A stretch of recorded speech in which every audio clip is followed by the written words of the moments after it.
వారు ఈ వ్రతము చేయటం మంచిది. ఈ వ్రతాన్ని శక్తి కలవారు ప్రతి నెల ఆచరించవచ్చును, లేదా సంవత్సరానికి ఒకసారి చేయవచ్చును.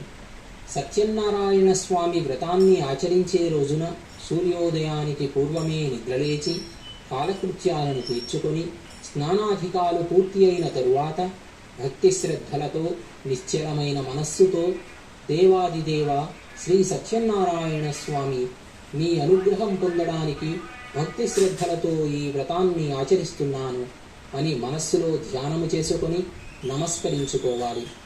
ఈ విధముగా సంకల్పము చెప్పుకున్న తరువాత మధ్యాహ్న సమయములో కూడా కర్మానుష్ఠానాలు నెరవేర్చి సాయంకాలం మళ్ళీ స్నానము చేసి రాత్రి ప్రారంభకాలంలో ఈ వ్రతాన్ని ఆచరించాలి. పూజాస్థలములో గోమయముతో అలికి వరిపిండి మొదలైన 5 రంగుల చూర్ణముతో ముగ్గులు పెట్టి దానిపై తెల్లని నూతన